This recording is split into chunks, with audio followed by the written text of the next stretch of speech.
con Grossman Parrapinto, periodista en esta emisión de Perfil.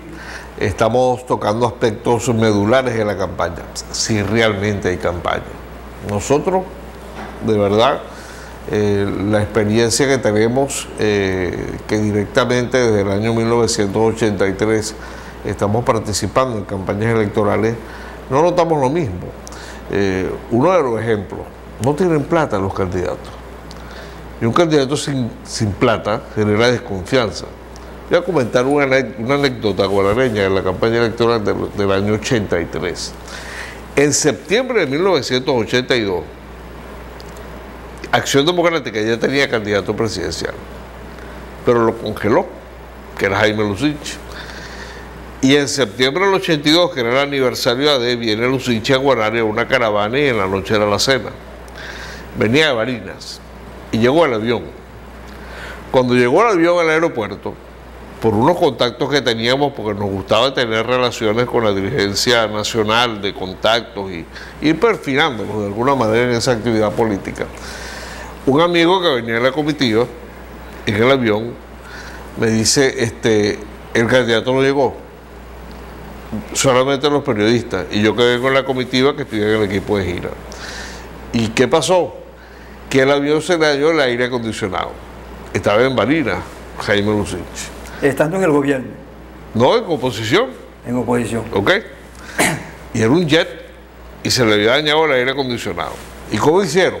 Bueno, Beto Filol estaba en el equipo de campaña de Jaime Lucich. Y estando en Sabaneta, llamó por teléfono a Miami y pidió que le trajeran un avión. Y llegó el avión a Barinas. Y en ese avión, estrenándolo, de Barinas llegó a Guanare como candidato.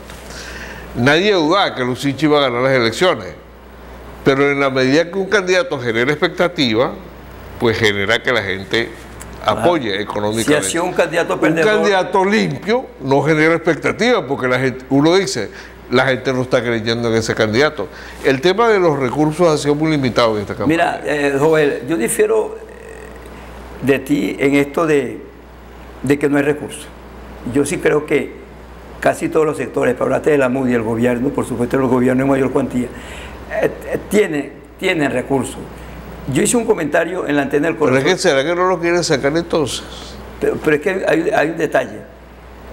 Yo hice un comentario en la antena del Cono Sur esta semana, que yo asistí, y yo suelo asistir a todos esos actos para que no me metan mentiras, hasta el punto de que ninguno me pudo refutar. Yo asistí al acto de Mara Rodríguez y María Beatriz Martínez en la cancha deportiva del barrio del Cementerio para juramentar sus comandos de campañas municipales. Un acto desde el punto de vista de la asistencia que no llenó las expectativas. A los 3 días asistí al acto de Primitivo Cedeño, Oscar Novoa, estaba también Francisco Rodríguez, Francisco Torrealba, en una cancha de los próceres. Tan malo como el de la MUD, Pero entonces tú dirías, como tú dices, no tiene recursos. Puede que el de la MUD diga que no tiene recursos porque está en la oposición, pero el del gobierno sí tiene recursos, porque tiene flota de autobuses, tiene dinero, tiene funcionarios públicos, tiene carro. Tampoco fue gente a ese acto. ¿Qué deduje yo de eso? De que hay apatía en la campaña electoral y que puede volver a ganar la abstención. Cuando nos dice que puede volver a ganar la abstención, es que lo que nos está queriendo decir es que la participación en la elección como tal va a ser muy baja. Va a ser muy baja, porque fíjate, hay un 80% de acuerdo a todas las encuestas de rechazo al gobierno, pero siempre gana. Imaginen estas elecciones que hay 4 y 5 candidatos. ¿Pero a quién afecta esa baja participación? Porque las encuestas coinciden en que el electorado está dividido en 3 partes. Los que están a favor del gobierno, los que están en contra del gobierno y los que, incluso estando también en contra del gobierno, tampoco están con la oposición. ¿A quién deberían convencer a ese sector? Que la única manera en que lo puedan convencer es que la campaña electoral los inspire, de alguna manera los motive, los persuada pero es que no vemos campaña. Exactamente.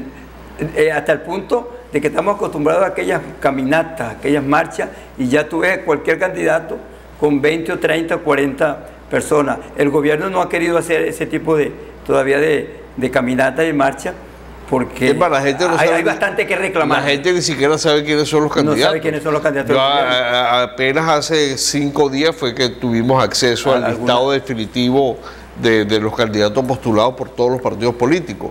Y ellos mismos tampoco parece que quieren decirle a la gente, porque parece que es como una recomendación. No le digan a la gente que son candidatos, claro, porque si le dicen, no vota por usted. Para beneficiarse por el voto entubado. Exactamente. Por el voto entubado. Pero eso al final favorece a los partidos y más al gobierno. Claro, y fíjate que ni siquiera se atreve, porque es que en el caso del gobierno hay un detalle que tú lo conoces y lo conoce la colectividad.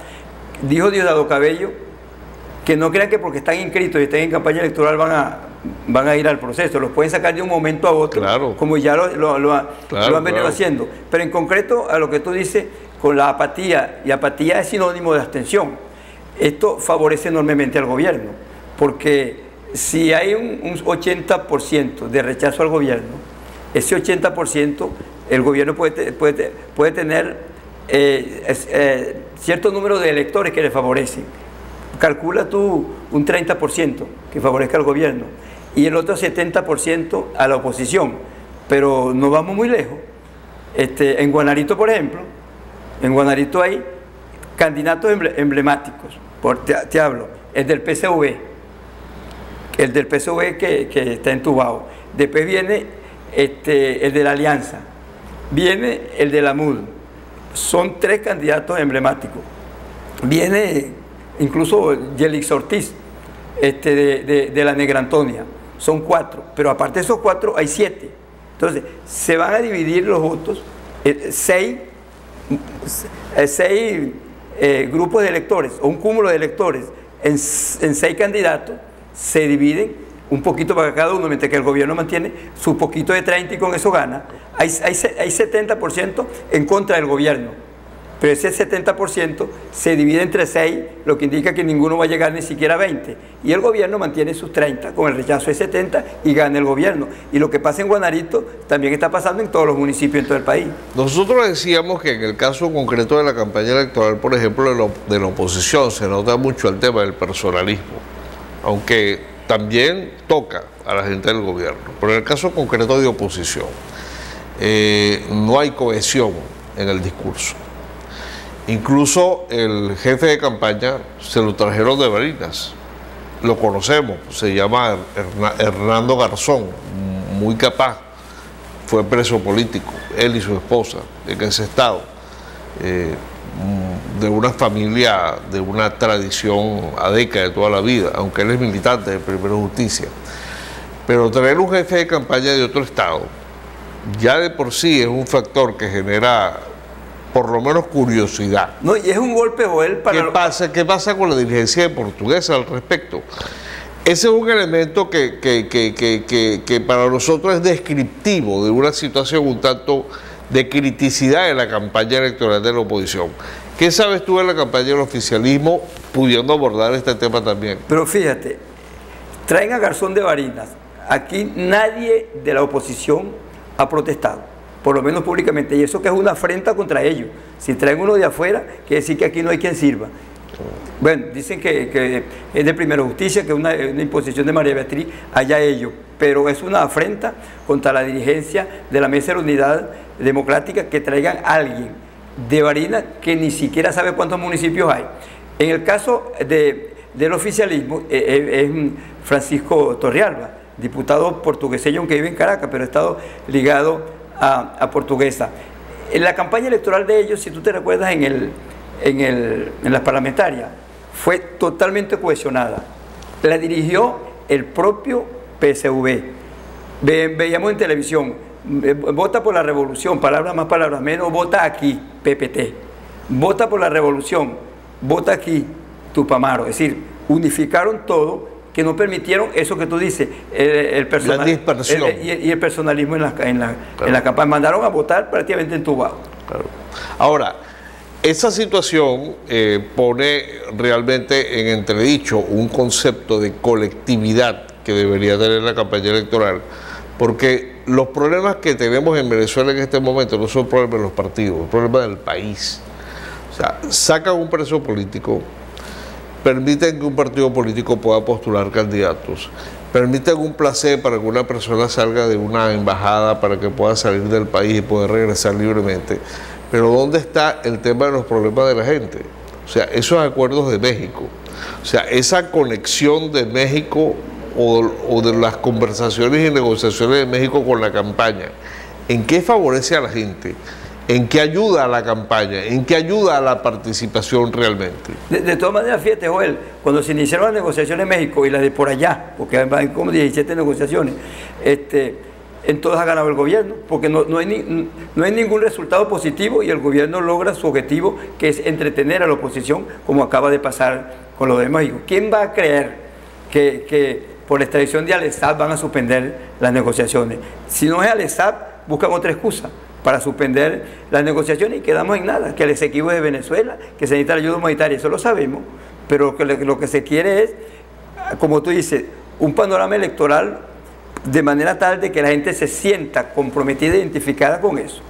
Muy concretamente, Enrique Capriles criticó al ciudadano Juan Guaidó porque ostenta la condición de presidente de la República y resulta que tiene 1.200 funcionarios que él dice, ¿para qué?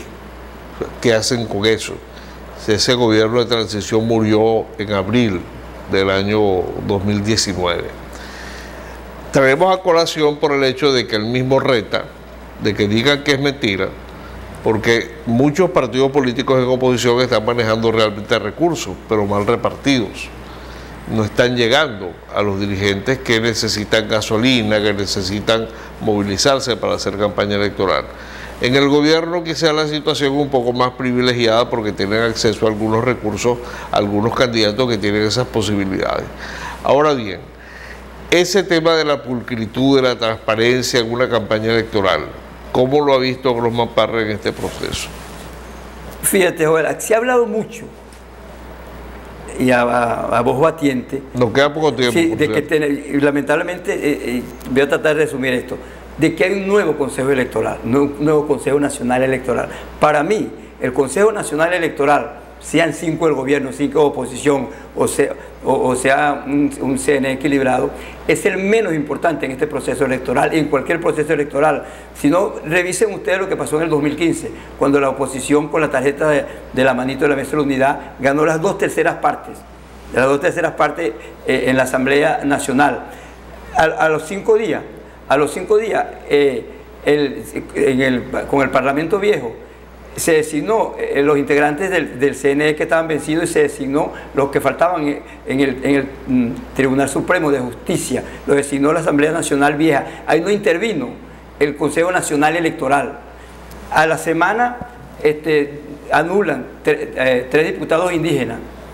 Ahí no intervino el Consejo Nacional Electoral. Seguidamente el fiscal general de la República inhabilita o acusa a varios dirigentes, diputados de oposición, y tuvieron que irse para el exilio o los metieron presos. Ahí no intervino el Consejo Nacional Electoral. Después se designa una Asamblea Nacional Constituyente que hizo lo que le dio la gana. Ahí no intervino el Consejo Nacional Electoral. Entonces, para mí, el Consejo Nacional Electoral es una entelequia simplemente para organizar el proceso electoral. ¿Cuántos van a votar? Aquí pongan esta mesa. Ya para culminar, una pregunta muy concreta de Grosman Parra. Muy utilizada a nivel nacional, pero la vamos a utilizar en el caso concreto de Portuguesa. Uno cree que el futuro, la principal preocupación que tenemos los venezolanos, los que estamos en Venezuela, los que están afuera, pero muchos más los que estamos acá, es que queremos que las cosas sean mejores. ¿Cambiarán las cosas en Portuguesa el 21 de noviembre? Pues mira, yo creo que no. Yo insisto en que no van a cambiar, porque mientras no salga el presidente de la República, que eso implica fiscal general, contralor del Estado, Asamblea Nacional, es decir, ¿qué hacemos con que la oposición gane la gobernación y las alcaldías portuguesas? Si ya Maduro dijo que se arrepintió de que de haber anunciado que le iba a quitar los protectores. ¿Eso no quiere decir que usted esté anunciando un resultado electoral para Portuguesa por adelantado? No lo estoy anunciando. Incluso en la radio yo le hice mucha propaganda a este programa. Y quizá una jugarreta mía, dije, cuando esté con Joel Silva, no voy a decir quién va a ganar, pero sí voy a decir quién va a perder. Pero como se nos terminó el tiempo, no voy a decir nada. Pero aquí la situación no está fácil. Yo siempre digo, le doy la primera opción al gobierno. Siempre he dicho, la primera opción la tiene el gobierno, llega de primero o de segundo. Porque también hay que, si bien es cierto que la oposición está dividida, con 4 o 5 candidaturas, el gobierno ha hecho mucho hincapié, el oficialismo ha hecho mucho hincapié en que ellos tienen un solo candidato, cuestión que es totalmente falso. Si nos remitimos a Portuguesa, aquí el gobierno tiene varias candidaturas, y te lo digo rápidamente, Joel. En Turén está Jesús Soteldo frente a Onofrio Cavallo. Jesús Soteldo, familiar del ministro, participó en las primarias, perdió y se lanzó solo. En Araure, Ronald Hernández participó en la primaria, lo excluyeron después de haber ganado y se lanzó solo. En San Genaro de Boconoito participó de Garfaneite, perdió y se sintió burlado, también se inscribió. En Papelón, Carlos Urriola participó en la primaria, no ganó y se lanzó. Así, por encima hay 4 candidaturas disidentes en el chavismo. Y no quiero hablar de lo que pasó en Guanare con Mariana Lerín, porque Mariana Lerín salió, no sabemos y no vamos al tema a hablar sobre eso, ganó, la sacaron, se inscribió, la hicieron renunciar o renunció, pero ¿para dónde van esos votos de Mariana Lerín? Un minutico, porque consideramos que este aspecto es muy interesante, aunque esto nos llama la atención para volver a conversar antes de las elecciones sobre este tema, pero en Portuguesa se puede dar una situación particular. Todo el mundo aspira a que el primero y segundo lugar sea entre gobierno y oposición, pero aquí pudiera darse en Portuguesa que si el primero y segundo lugar es entre 2 chavistas, por ejemplo Primitivo Cedeño y Antonio Muñoz, el cuarto lugar lo competirían los 2 candidatos de oposición. Entonces, ¿cómo ves tú ese escenario, esa posibilidad? En uno de los segmentos anteriores yo hice un comentario sobre eso, quizás no de manera concreta sobre lo que tú estás diciendo. La gente, en este caso el elector, rechaza al gobierno y rechaza a la oposición, en este caso a los partidos. Ahí es donde se puede meter, en este caso, como tú lo dices, la Negra Antonia, porque esos votos dispersos pueden dar una sorpresa. Claro. Bueno, muchas gracias, Román Parrapito. Ya de por sí estamos anunciando que vamos a conversar próximamente sobre estos temas en los próximos días. Quedan realmente menos de un mes para las elecciones, y hablar de predicciones lo podemos hacer con una semana anterior a la celebración de las elecciones como tal. Pues regularmente uno la última semana se la cede a los candidatos para que participen en el proceso. Interesante lo que hemos aprendido hoy con Román Parra, conversando como nuestro invitado en este espacio. Gracias a ustedes por tenerlo en sus pantallas. Yo también aprendo mucho de ti, por eso es que me gusta venir a este programa, pero para despedirme, yo anuncié mucho en la radio que aquí no íbamos a decir quiénes son los ganadores. Yo dije que iba a decir quiénes son los perdedores. Y ojalá me equivoque, Joel, con mi predicción. Aquí no van a haber ganadores. Y el único perdedor, como se ve, va a ser el pueblo otra vez. Muchas gracias, Román Parrapito. Gracias a ustedes por tenerlos en sus pantallas. Les invitamos todos los domingos a las 11 de la mañana a nuestra emisión de Perfil. Manténganse en la programación de TRP. Éxito, salud y suerte para todos.